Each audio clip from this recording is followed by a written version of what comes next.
Hey guys, what's up? Welcome to Wednesday. I would say it's party time, but not wearing these clothes. Gosh, it's awesome that as soon as we start taping here, somebody started mowing my grass. And when I say somebody, I know who it is.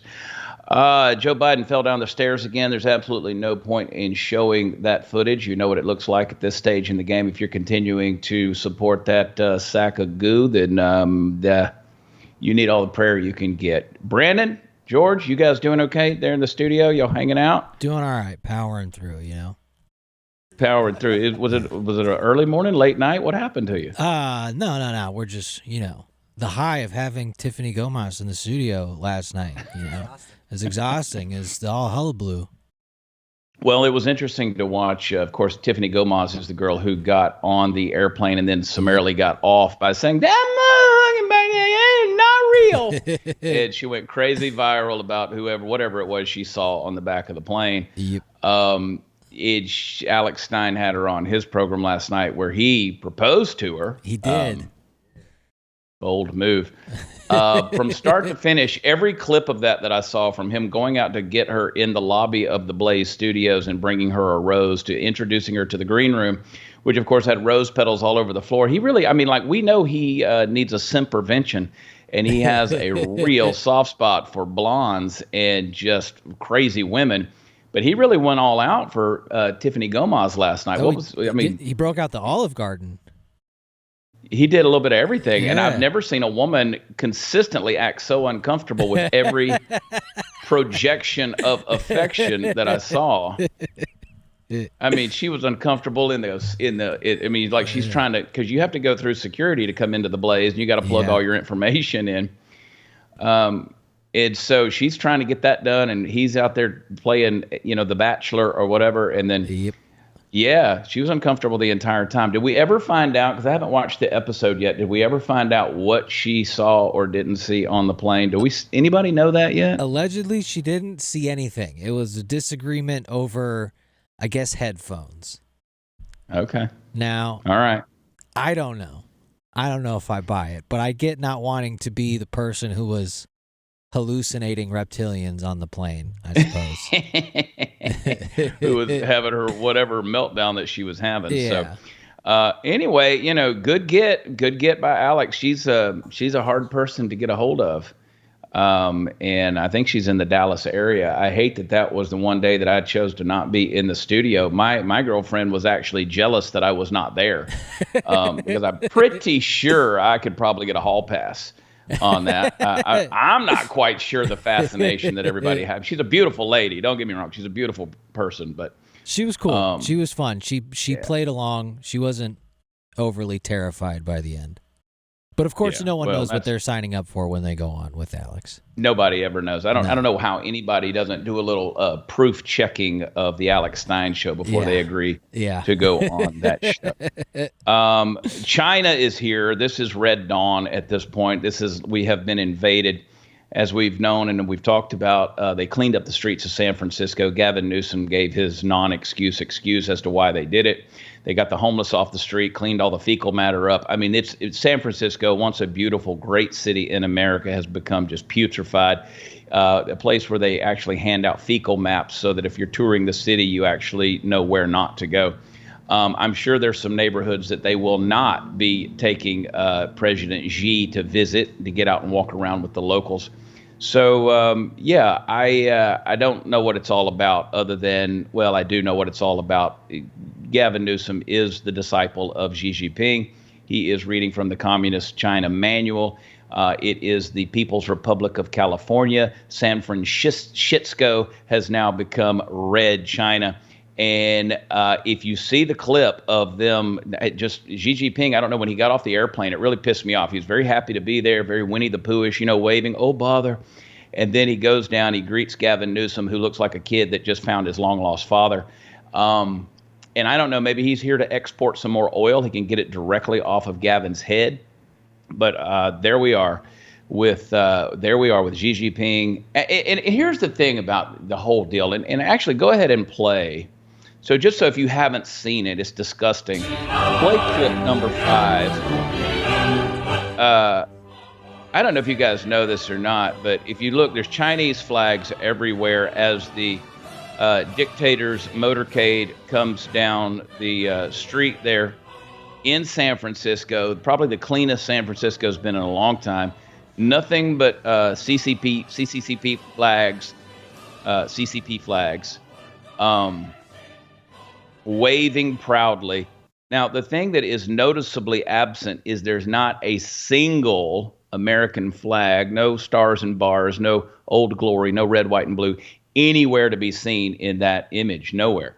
The other thing that is conspicuously absent are protesters. I thought this was the age of protesting. I thought this is what we do now. I thought when you have manufactured oppression that everybody takes to the street. And what I've discovered about Americans is we've gotten so soft-shelled. We don't go out and protest real things. We manufacture things to protest. So I don't know where the climate change protesters are. I mean, you would think that this would be the perfect platform for a Greta Thunberg, who, remember when she gave the evil stare at the UN when Donald Trump walked into the room. China and India are the two largest polluters of the globe. Why isn't somebody calling them into account? You would think that Xi and his shitty country would be right at home in San Francisco with the homeless and the garbage right there in the gutters and on the sidewalks, because they are the chief sewage producers, garbage producers. They have zero accountability. So where are the protesters for climate change out there, when Xi is going down the street? They're nowhere to be found. Another conspicuously absent group is the Pride group. Where are the LGBTQ plus group, the people who should know by now that it's a perfect opportunity to go wave your rainbow flags when in communist China you can be gay. You can be gay. They'll let you be gay, but you can't get married.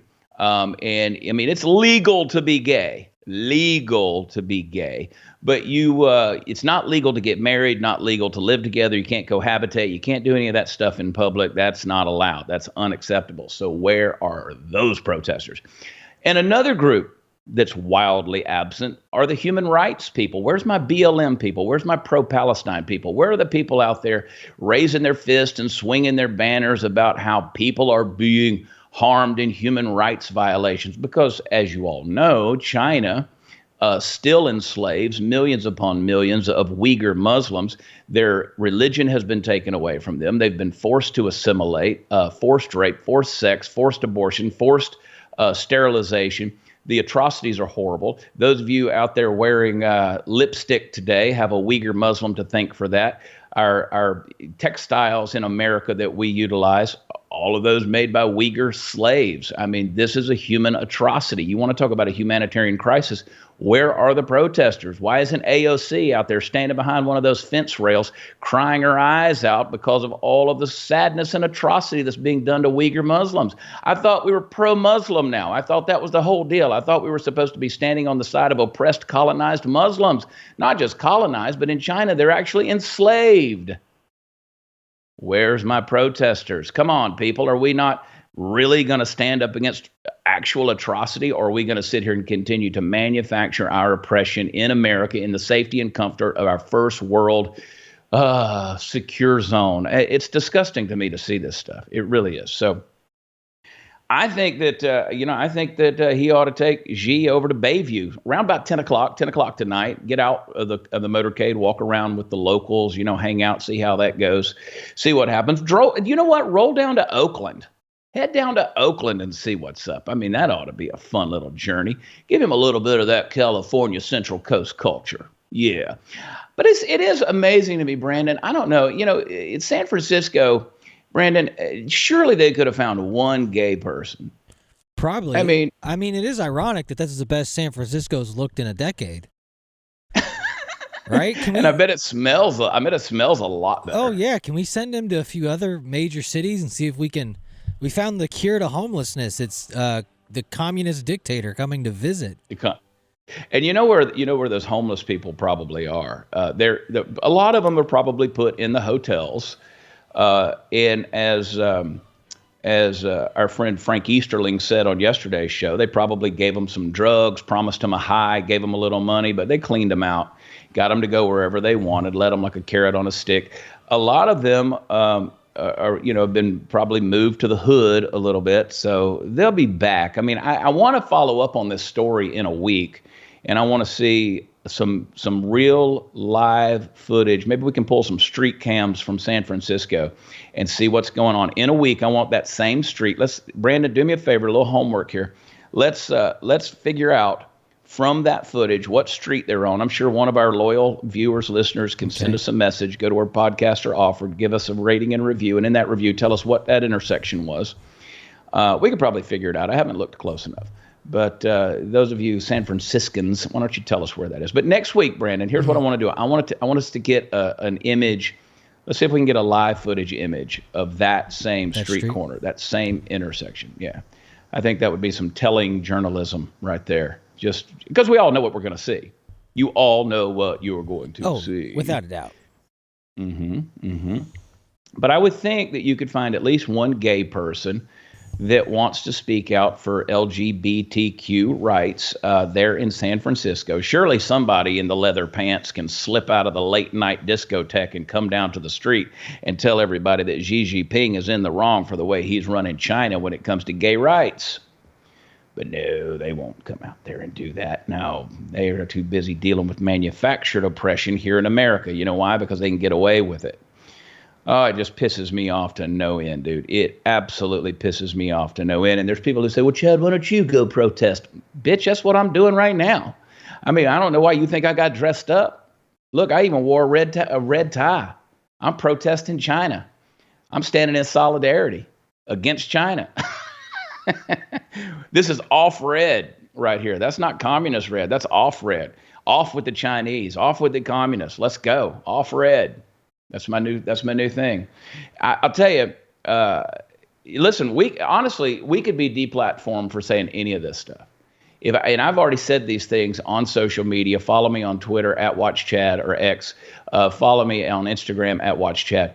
Go check it out. See what's going on, because I'm posting all of this stuff. You want to see the images? You want to see the footage? You want to see what's happening in California with San Francisco? Go over there and take a look at my images, my videos. You'll see exactly what's going on. It's absolutely disgusting. A lot of the stuff I'm sharing is going viral. It's out there. People are sharing it across the board. And let's expose this stuff. I could be deplatformed from any of that right now. I got a very big platform. All of that could be taken away from me. So I'd say I got some skin in the game on this deal by speaking out against it. I put it on TikTok. I put the same crap on TikTok. TikTok is owned by China. People say, well, Chad, you sell T-shirts that are made in China. No, the hell I don't. And I don't sell hats that are made in China. In fact, the only thing I use from China is your mom. So how about that? How about that? Oh, but Chad, you were doing so good until you said that. Was I? I'm pissed off. Hey, guys, we're up against another shutdown, another government shutdown later on this month. A lot of you are saying, bring it on. But hang on. The guys up top in the Beltway, they're those wise leaders in Washington, D.C., you know how they're going to deal with that? With more spending. And while, those lawmakers are out there high-fiving each other, your savings account is going to continue to lose value because their spending is going to weaken the dollar. And that means your savings account is going down along with your retirement and everything else. So I want you to diversify. Diversify with gold, with the help of Birch Gold. When you open up a gold IRA for $10,000, if you do that by December 22nd, Birch Gold will send you a free gold bar. Just text CHAD, I spell it Chad, to the number 989898. Claim eligibility before Black Friday. Birch Gold can help you convert an existing IRA or 401k into a gold IRA for no money out of pocket, and you still get the free gold bars. So don't let your savings become a victim of further devaluation of the dollar. Text Chad to 989898. Receive a free info kit on gold and claim your eligibility. Do it before Black Friday to receive the free gold bars on your qualified purchase. Before Black Friday. Do it. Hang tight. We'll be right back.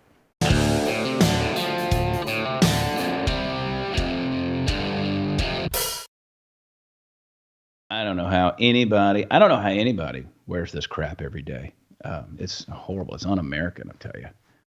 Get my tie straight. There it is. China.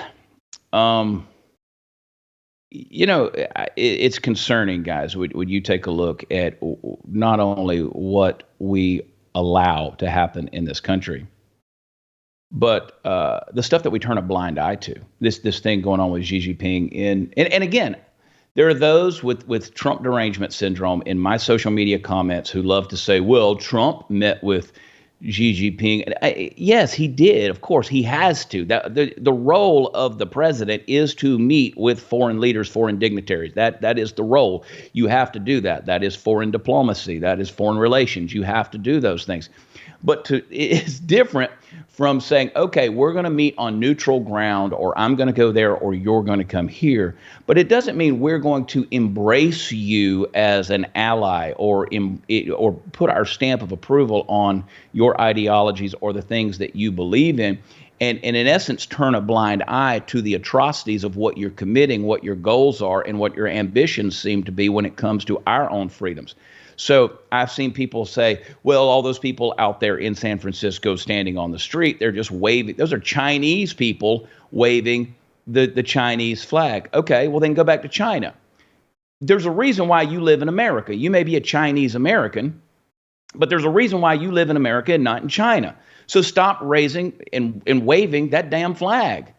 You take a guy like, perfect example, Yao Ming, who was, the most famous Chinese NBA basketball player, maybe the only one. Hell, I don't know. But obviously he was very well known. I mean, there's a 7'2" Chinese guy, comes to America, has to play in the NBA. They pay millions of dollars. And you know where most of that money goes to? It went back to the Chinese government. They had watchers. They had people making sure that he behaved. They had people making sure that he paid his taxes, his tithe, his money, his whatever, his homage right back to his homeland, which was communist China. And so if you're living here and you're still a Chinese citizen, you earn an income here. Guess what? You still got to pay the piper. You got to pay the boss, the dictator, the overlords. You got to send money back to China. So if you love China so much and not the American way of living, and you don't want to assimilate as an American citizen and live an American lifestyle, go back to China. It's that simple. It's that simple. But Chinese people are, no. I guarantee you they're not going to take Xi Jinping down to Chinatown and see if they could find him some fried rice.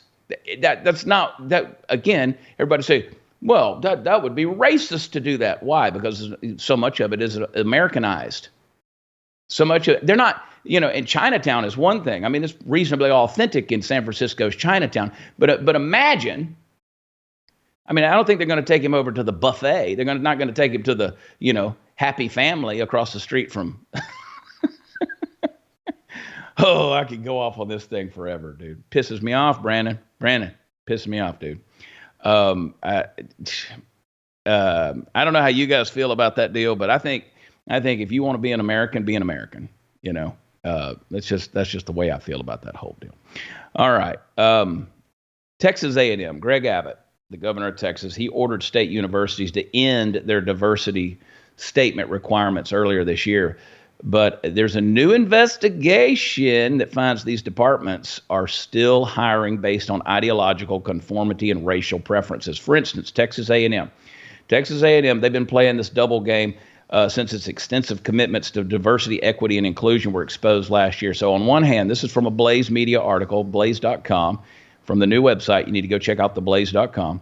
The university's leaders have buried the radicalness of programming so they could deny that A&M is practicing DEI. On the other hand, leaders have redoubled their DEI commitments in defiance of an executive order from Governor Greg Abbott and the express will of the Texas legislature banning the use of DEI statements in faculty hiring. They're defying the order. So in other words, they're just going to do it anyway. It's sort of like when they got rid of affirmative action. And they made affirmative action illegal in America, and these colleges and universities, they just found another way around it. It's just like whenever they said we're going to take CRT, critical race theory, out of the curriculum in certain parts of the country for our kids in their schools. They just found another way around it. They couched it in things like social emotional learning. So these people, their games are not just because you pass the law, just because you pass legislation, just because you write a letter or you make something out there illegal, or even tell them we're not going to practice that anymore. They're still going to do it. So they're defying the legislature at Texas A&M. They're defying the governor's order. They're basically. They're basically asking candidates for a cover letter when they apply that will contain a past or planned contribution to advancing diversity. So an IT manager must be champion of, quote, workplace diversity and inclusiveness. A senior graduate student specialist must, quote, work to enhance the diversity of the students. It just goes on and on and on. Now, here's the problem with that. Here is the problem. You already know the problem with this. And when I start talking, you're going to say, yeah, we know that.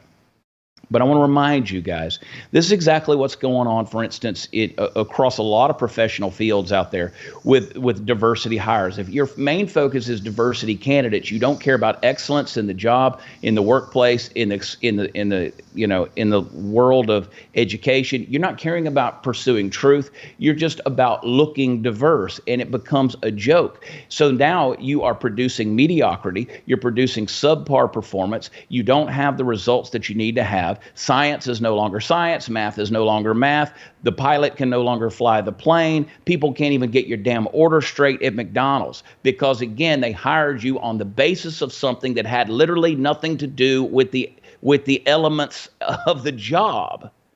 I'm in but then you're going to defy governmental legislation and say, we're going to do this anyway. It's so important to us. It's so important for us to pursue mediocrity and subpar performance based on stupid things like skin color or sexual preferences or pronouns or how somebody identifies with a gender. That means so much to us that we're willing to literally shit the bed in our academic field of study.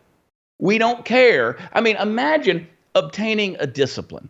Imagine working your ass off your entire life. You pay tens upon tens of thousands of dollars to educate yourself. You want to go to the finest school. Again, I hope that our kids aren't out there picking schools on the basis of what frat they can go to or what the football team does on Saturdays or what the color schemes of the mascots are. I hope that our kids are choosing a field of discipline so they can go to school, not as an extension of high school, but they can go to college to truly discipline themselves in the arts and sciences so that when they come out, they can be a contributor to society.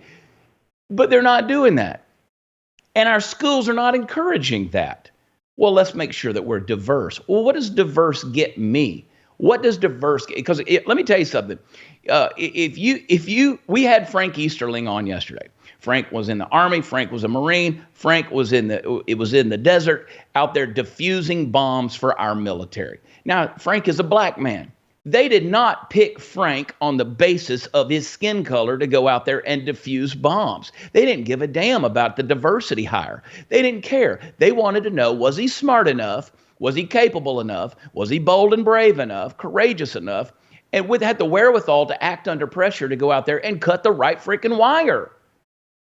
It doesn't matter what color your skin is if the bomb blows up and turns you into soup.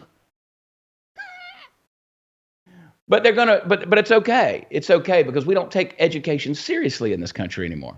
We don't take math. We don't take science. I mean, holy hell, we're rolling Xi Jinping down Main Street in San Francisco, parading communist flags, waving over top of him and celebrating him like he's the second coming of Christ. And the landlord has come to inspect the streets of San Francisco, and we're going to roll out the red carpet, literally the red carpet. Forget the fact that the guy unleashed the coronavirus on America and the rest of the world. You were running these mortality tickers on CNN and Fox and every other damn place. This was the guy. I don't know if you guys know where Wuhan is, but this was the guy. And you know why? We allowed it to happen and continued to pander to it and put up with it rather than opening our eyes and taking our heads out of our asses and actually dealing with it, because we didn't believe in science anymore, because the discipline has gone to shit. We don't have people who actually do science anymore. They just say, well, just believe the science. Well, the science is based on ideologies now. Well, ideologies like diversity and equity and inclusion. Listen, when it works, I'm happy. I'm happy to see the black man, the brown man, the red man, the yellow man succeed. I mean, for crying out loud, the most successful people in America, by definition, by statistical definition, have yellow skin. They're Asians. They're the most educated, they're the wealthiest, they're the most disciplined. When it comes to fields of study, they're the most disciplined. But we don't point that out, do we? We don't point that. I'd say that's pretty diverse. I'd say that's pretty equitable. I'd say that's pretty inclusive. But here we are, because they don't mean Asians. They don't mean Asians when they're talking about this. They don't even mean black people, to be honest with you. Yes, that gets a solid honorable mention, but I don't know if you in the black community understand this or not, but you're no longer in vogue. You're no longer in vogue. It's not cool to have a black friend anymore. Now you got to have a queer. Now you got to have a trans. Now you got to have a bi. Now you got to have a lesbian. Now you got to have, an Aunt Connie with cut off hair that looks like she's in the fucking bowling league. This is stupid, guys. This is stupid. And they're going to say, you know what? We don't care what's right for our kids. We don't care what's right for our educational system or academics in this country. We're going to make sure that we look equitable. That's why I don't fly on freaking airplanes right now. Because I've seen the results of this. I've seen what it leads to, and it is garbage. I hadn't flown on an airplane in a couple of months now because I made a decision. I said, if I can get there by car, if I can get there by truck, get there by bus, I'm going that way. And that is starting to get real freaking limited itself. Because the whole deal has gone to crap. And you know why transportation in the country has gone to crap? Do you know why? Because of a diversity hire in the Secretary of Transportation by the name of Pete Buttigieg, who's more interested in taking maternity leave and chest feeding his child with his husband chasing than he is giving a damn whether you can get across the country. And that's all I got to say about that. It's really not. I could say more, but I've got to go to a break. All right, guys, we know some stuff's going crazy. Communists are being paraded and celebrated in the streets of America right now. I don't know what's coming next. I really don't. But I know that you can't rely on the security of this infrastructure to take care of you anymore. We got to do some stuff, guys. Our future, our families, all of this is up to you to take care of. I want you to act and do something today. And one of the things you can do is make sure you got emergency preparedness food from My Patriot Supply. They are the largest preparedness company in America. They're more than equipped to stock your shelves.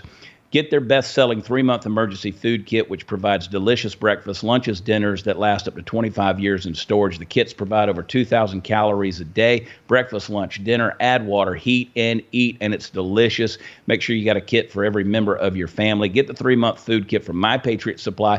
I got a great website you can go to, preparewithchad.com, preparewithchad.com. If you order any day by 3 p.m., you will get same-day shipping, and it will show up fast and discreet on your doorstep. Get the emergency food get it now. Don't wait till you need it and it's too late, guys. Preparewithchad.com. Hang on, we'll be right back.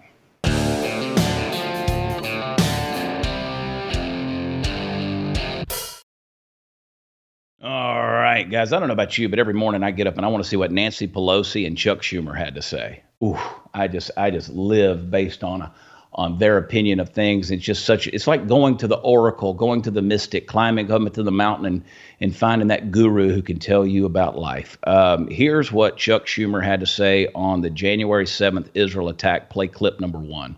So the minute I heard of what happened in January 7th, I knew I had to go to Israel.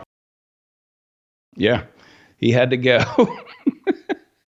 That's what he had to do. He had to go to Israel. Chuck is about to be in no man's land here because his constituents, the people that put him there consistently, are going to be the people, by and large, a lot of them, who are not going to like his idea of going to Israel and his pro-Israeli stance. Not going to. I want you to tune in. I want you to tune in to my overtime this week because we're going to talk a little bit about the history of Israel and Palestine, Israel and Hamas a little bit. Not a long one. I just want to give you about 10 minutes, maybe 5 to 10 minutes on just a brief synopsis of where this comes from. And I promise you, it's not what Chuck Schumer is thinking, and it's not what the people marching out in the streets on either side are thinking right now. So I want you to tune in. You got to be a subscriber to Blaze TV. Nancy Pelosi, she had this to say about Joe Sippy Cup Biden. So many achievements. Play clip number 2. And there has to be some more clarity in people understanding all that this president did, whether it's about the economy, the environment, cost of prescription drugs, the list goes on. And that message has to be out there, too, as evidence of what more needs to be done. And he proves that he can get it done. I'm telling you, we need to get that message out there, all the things that this president has done. All the things that this president has accomplished, the economy, climate change. What's he done for climate change? Now, it's amazing to me she mentions the economy. Just yesterday, I took to Twitter @WatchChad, and I retweeted the president because Joe Biden said @Joe Biden, Joe Biden said, my predecessor and much of the MAGA Republican Party still deny that climate change is a problem.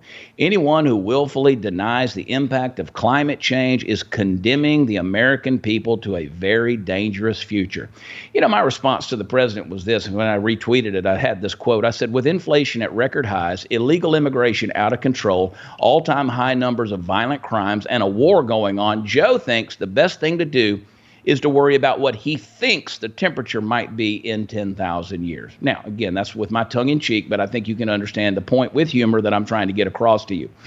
Illegal immigration, out of control. There's an achievement. Let's talk about that, Nashi. What about the inflation? What about the economy? What has he done that's so great for the economy when people can't afford gas? Their credit cards, which they're having to use to buy groceries, are charging them 33% interest. People are having to pay 31% of their annual income just to mortgage a home. People can't even get a home loan because interest rates are through the roof. We're at $33.5 trillion in debt. Every person that's born is immediately $100,000 in debt in this country. Tell me, please, Nancy, about that economy, which is so absolutely great. I don't understand where it's coming from. We're at an all-time high for violent crimes. You don't believe me? Do what I said in the last segment. Please take President Xi Jinping down to Bayview. Take him down to some of those neighborhoods. There's 7, 8, 9 neighborhoods in the San Francisco area that I promise you they will not be going to. They will not be going to those neighborhoods at 9 or 10 o'clock tonight. They won't do it. When's he going to make a visit to Chicago? When's he going to go? Why don't you take him? I'll tell you what, why don't you take him to New York City where there's 65,000 illegal immigrants living on the streets and in our hotels who are also displacing veterans. Let's go out there and send him and show him how we just have such a wide open accepting policy of these illegals that have come across our border in places like New York City. I'm sure he would be completely impressed with that. We're about to be facing a 3-front war, possibly one with China. We got Iran on the cusp. We've got Israel. We've got Hamas. We've got Ukraine. We've got Russia. And there's Joe still falling down the stairs. So, Nancy, I don't quite agree with your assessment of how wonderful Joe is doing. And I'll tell you what, while we're on the topic of people I'm just sick to death of, Nikki Haley, who, of course, is still in the running as a presidential candidate on the Republican Party, here's what she had to say regarding social media. Play clip number 3.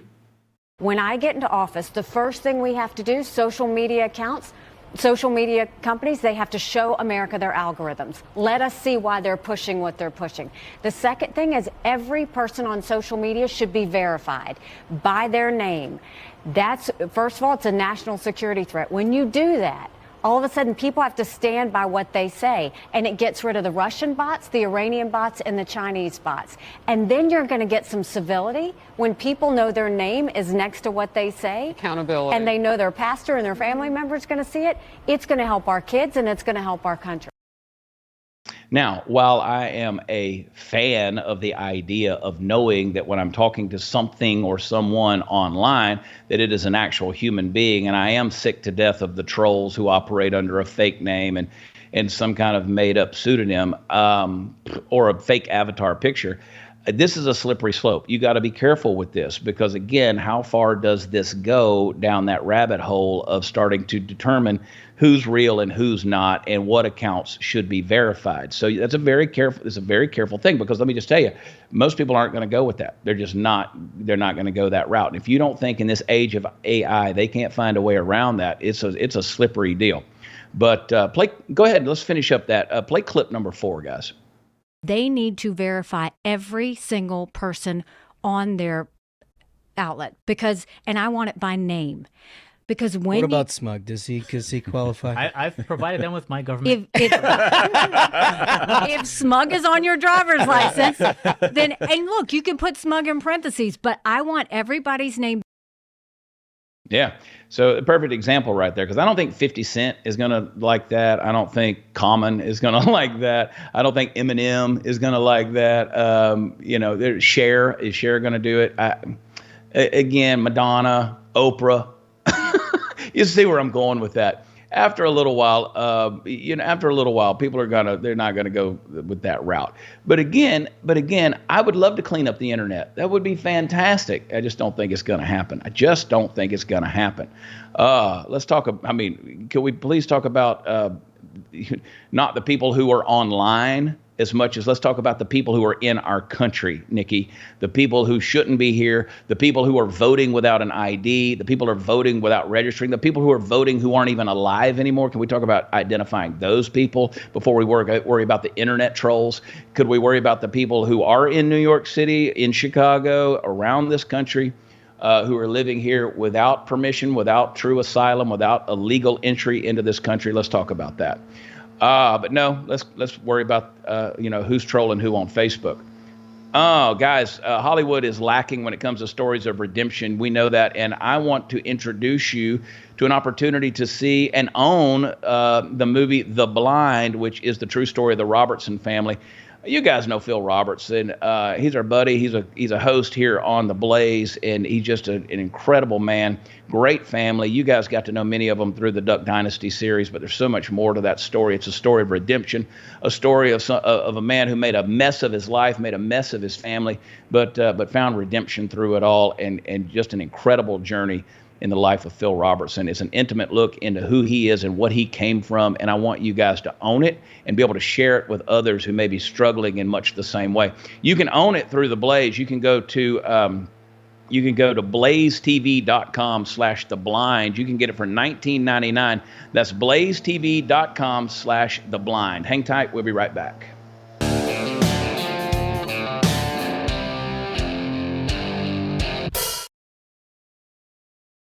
One of the things that I wanted to talk about yesterday, and I alluded to it in one of the episodes already this week about Joe Biden's granddaughter getting carjacked, and of course, lucky them found one that was guarded by a Secret Service detail, and they opened fire on them. Didn't hit a damn thing, but they asked Karine Jean-Pierre about Joe Biden, and was he concerned that crime got this close to his family? Play clip number 8. Is the president concerned that city crime could get this close to his family? Look, I'm not going to speak to the incident. That's something for Secret Service to speak to. I'm not going to talk about it from here. I spoke to the crime more broadly and what the president has done since almost day one of his administration, starting with his first piece of legislation that he signed into law, which is the American Rescue Plan. Brandon, I'd love to get your take on this because my question is, when they ask, is he concerned that crime got too close to this family? My first thing is not the violent aspect of crime like that, and God forbid anything happened to his granddaughter, but how much crime has already been close to the Biden family over the years? Yeah, that's what I thought. Obviously, they've obviously been okay with it. Yeah, when they asked that question, that's actually the way I thought they might accidentally answer it when they phrased it that way. But I think he's pretty comfortable with crime close to his family, judging off the record. Yeah. They finally released an image of the little bag of cocaine. Mm-hmm. That popped off yesterday, the little bag of cocaine. They actually showed which cubby it was in, and they still say they can't identify whose it was. Now, it was in cubby number 50. So there's a little locker, got a key. They say the key is still missing. They still don't have possession of the key to the locker, but I guarantee you they know who they leased that locker to for a 4th of July party.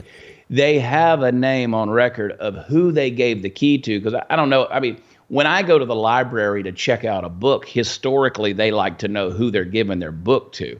When I go, when I join the gym and walk in there, I usually have to scan a card or a code so they know that I'm on the premises using their facility.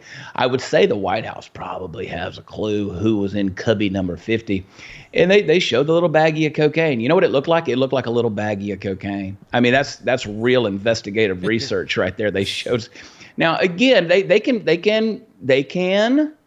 It was a little plastic baggie. They can fingerprint that. I don't know if the American public knows that or not. They can fingerprint that. And anytime I've ever had a little baggie of cocaine or anything else in my possession, I tend to use my fingers to open it up. So I would say the Biden family Joe Biden's probably a little bit accustomed to having some crime close to his family, especially, it's like if we had a laptop with a hard drive that had a dude doing blow out of a stripper's rear end, we might could put 2 and 2 together and figure out who that little baggie of cocaine belonged to, Hunter. So, whether it's smoking crack or, buying $10,000 a night hookers or, embezzling funds or laundering money in Ukraine to taking bribes from all these other nefarious entities around the globe, I would say that Joe Biden's reasonably accustomed to having crime very, very close to his family. Where's the Republican Congress? I wonder. Oh, they're out fundraising on all of these things. So nothing's going to come to an end anytime soon in regards to that. Let's back up a little bit. Ilhan Omar, she's another one. When I get out of bed and have my coffee, I want to hear what the hell she's got to say. Sometimes the turban is wrapped a little too tight on this one. Here's what she had to say about faith leaders and violence. Play clip number 6. Something fascinating and bizarre in the fact that there are people who seem to be upset that there are rabbis and other people of faith out here asking for ceasefire. And it's bizarre because you would assume that if you are a religious leader, if you are a faith leader, that your number one priority would be to look into your faith, into the teachings of your faith, and to say, I oppose violence. Well, first of all, she seems very high right there. I don't know, Brandon, you got a thought on that? I mean, she seems like she might have took a little pop off the bong. A little bit of a slur. A little slur there, right? A little bit of a slur. Yeah. Little slur, very subdued. Not the same passion she had when she was on the floor of Congress defending Rashida Tlaib and talking about a Palestinian American who was defending Palestine. Here's the thing, Elon. Here's the thing. We have actually researched your religion, and we have found that it actually advocates for violence, and the religious leaders, especially the extreme ones in that religion, not only promote that violence, but even the more moderate ones in that religion still refuse to condemn it when it happens. Now, they might not be out there vocally promoting it, these moderate Muslim faith leaders, but they don't condemn it when it happens. So as soon as that starts happening, maybe we'll take a look at your rhetoric and start believing the words that are coming out of your mouth. Because at this point, I simply don't. I don't care how eloquent you think you sound in your state of euphoria after popping off a couple of THC buds, but I'm not buying it at this point. And you would think she would have a little more passion in her voice about this, but she doesn't. Because again, like most moderate Muslims, they don't have passion when it comes to speaking out against violence. Now, you could say that's what she was doing. No passion there. No passion. Because again, when it comes to that, it's very subdued. Their rhetoric is always very subdued when it talks about opposing violence. They don't oppose. By the way, calling for a ceasefire, calling for opposing violence. She is not opposing violence towards Israel. Let's be very clear. She does not oppose that violence. And if you pressed her on that, I promise you, you're not going to see her say anything close to that type of rhetoric in what she's saying right there. Real quick, play clip number 7, please. And I've heard what was said here this evening before, that Mr. by Fire me Alarm. calling for a ceasefire with my colleagues and centering humanity, I am uplifting deeply what it actually means to be Jewish. Because I'm centering the way in which God wants us to live with each other. So I feel grateful to be standing here. Boy, that guy, there's a lot of Old Testament he has not read. You know, that whole eye for an eye, tooth for a tooth thing, that's very Jewish. That's very Jewish.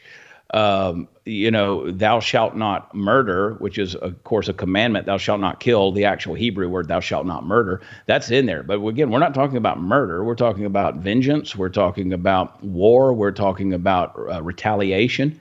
So Jamal Bowman, you the guy that was the school principal that can't identify what a fire alarm is on the side of a building's wall, and he goes and pulls it after pulling down the emergency exit signs so that, anyway, he can delay a vote. I'm not going to take your rhetoric too strong either, because you tend to misinterpret the signs, brother. So, anyway, all right, we're not done. Couple of announcements, huge announcements I want to make. Hang tight, folks. We're not done. We'll be right back.